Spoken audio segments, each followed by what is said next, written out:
హైదరాబాద్ లోని సాలిబండ Gomati electronics shop లో పేలుడు ఘటనపైన ఇంకా చిక్కుముడి వీడడం లేదు. పేలుడుకు గల కారణాలు ఏంటి అనేది ఇప్పటికీ నిర్ధారించలేకపోతున్నారు పోలీసులు. ప్రమాదమా లేక ఏదైనా కుట్రనా అన్నది ఎటు తేల్చలేకపోతున్నారు. ప్రమాదంపై అన్ని కోణాల్లో దర్యాప్తు చేస్తున్నారు పోలీసులు. షాప్ వెనుక వైపు నుంచి కూడా బ్లాస్టింగ్ జరిగిన దృశ్యాలు సీసీ కెమెరాల్లో రికార్డయ్యాయి. ఈ దృశ్యాలను బిగ్ టీవీ ప్రసారం చేయడంతో పోలీసులు అప్రమత్తమయ్యారు. పేలుడు జరిగిన ప్రాంతంలోని చుట్టుపక్కల ఉన్న సీసీ కెమెరాలను మరోసారి పరిశీలిస్తున్నారు. పేలుడికి కారణాలను అన్వేషించే పనిని ముమ్మరం చేశారు.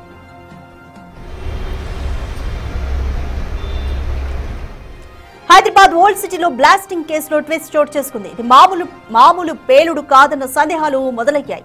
బిగ్ టీవీ పేలుడుకు సంబంధించి ఎక్స్క్లూజివ్ సీసీటీవీ ఫుటేజ్ ను సేకరించింది. సీసీటీవీ ఫుటేజ్ చూస్తుంటే స్థానికుల అనుమానాలు బలపడుతున్నాయి.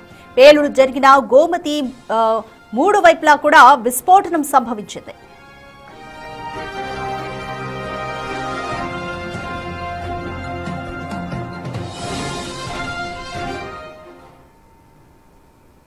మోర్ డీటెయిల్స్ మా ప్రతినిధి సుజాత అందిస్తారు. సుజాత, గోమతి ఎలక్ట్రానిక్ షాప్ దగ్గర జరిగిన బ్లాస్టింగ్ కి సంబంధించి బిగ్ టీవీ ఒక రేట్ సీసీటీవీ ఫుటేజ్ ని కూడా కలెక్ట్ చేసింది. సో పోలీసులు ఏమంటున్నారు ఈ ఫుటేజ్ కి సంబంధించి? స్థానికుల అనుమానాలు కూడా బలపడుతున్నట్లేనా?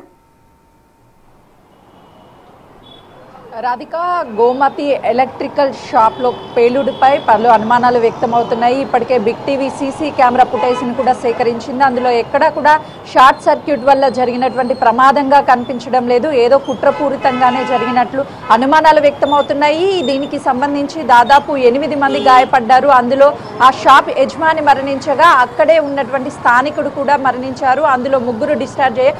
మరో 2 పరిస్థితి, విజయ్, కార్తీకల పరిస్థితి అయితే మాత్రము 50% కంటే ఎక్కువగా గాయాలయ్యాయి. బిగ్ టీవీ సేకరించినటువంటి ఉస్మానియా హాస్పిటల్లో ట్రీట్మెంట్ అందుతున్నటువంటి 2 వివరాల ప్రకారము వాళ్ళ బిగ్ టీవీ స్క్రీన్ మీద చూడొచ్చు. సగభాగం కంటే ఎక్కువగా వాళ్ళ శరీర భాగం అంతా కాలిపోయింది. కనీసం వాళ్ళు మాట్లాడలేనటువంటి పరిస్థితిలో ఉన్నారు. అంటే ఒక్కసారి ఆ విజువల్ చూస్తే ప్రతి ఒక్కరిని కూడా కలిచివేస్తుంది. కనీసము ఆ ఘటన జరిగిన తర్వాత బాధితులు ఇద్దరూ కూడా కోలుకోలేనటువంటి పరిస్థితి ఉంది. ఆ టైంలో ఏం జరిగిందో అన్నది ఒక్క సెకండ్ తలుచుకుంటే వాళ్ళు మొత్తం కూడా షేక్ అయిపోతున్నారు. అసలుకి ప్రాణాలతో ఎలా బయటపడ్డామో కూడా అర్థం కావట్లేదు అని చెప్తున్నారు బాధితులు ఇద్దరూ కూడా.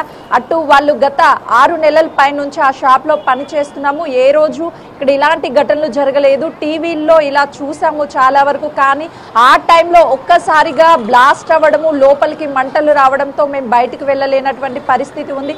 షట్టర్ తీసుకొని బయటికి వచ్చాము. అప్పటికే మా శరీర భాగాలన్నీ కాలిపోయాయి.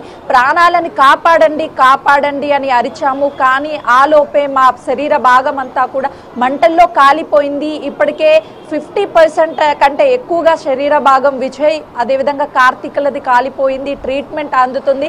కానీ వాళ్ళు చెప్పడానికి భయపడుతున్నారు, అసలు మాట్లాడలేకపోతున్నారు. అంటే ఒక్క క్షణము శాలిబండాలో జరిగినటువంటి బ్లాస్టింగ్ గురించి ఆలోచిస్తే అది షార్ట్ సర్క్యూట్ లాగా ఎక్కడా మాకు అనిపించడం లేదు. చాలా వరకు ఏదో కుట్రపూరితంగా జరిగినటువంటి బ్లాస్టింగ్ లాగే అనిపిస్తుందని చెప్తున్నారు పోలీసులు. మాత్రము ఇప్పటి వరకు ఇది బ్లాస్టింగా లేదు అని అంటే షార్ట్ సర్క్యూట్ అనేది నిర్ధారించలేకపోతున్నారు. బిగ్ టీవీ సేకరించినటువంటి సీసీ కెమెరా ఫుటేజ్ వెనుక భాగం ఉన్నటువంటిది ఒక్కసారి చూస్తే 3 వైపులా ఒకేసారి బ్లాస్టింగ్ అవడంతో మరింత అనుమానాలు బలపడుతున్నాయి. మరోవైపు డ్రైవర్ మాత్రము లోపల నుంచే మంటలు వచ్చాయని చెప్పేసి ఆ రోజు షాపింగ్ మాల్ ఎదురుగా ఉన్నటువంటి క్యాబ్ డ్రైవర్ చెప్తున్నాడు. తనని కూడా పోలీసులు స్టేట్మెంట్ ని రికార్డ్ చేసి పంపించేశారు. కానీ దీనికి సంబంధించి ఆధారాలు ఎలా సేకరించాలి, చుట్టుపక్కల ఉన్నటువంటి సీసీ కెమెరాలు పనిచేయడం లేదని చెప్తున్నారు. కానీ బిగ్ టీవీ మాత్రము సీసీ కెమెరా ఫుటేజ్ ని సేకరించిందని చెప్పాలి. ప్రస్తుతానికి వీళ్ళిద్దరికి ఉస్మానియా హాస్పిటల్లో ట్రీట్మెంట్ అందుతుంది. వీళ్ళ పరిస్థితి అయితే మాత్రం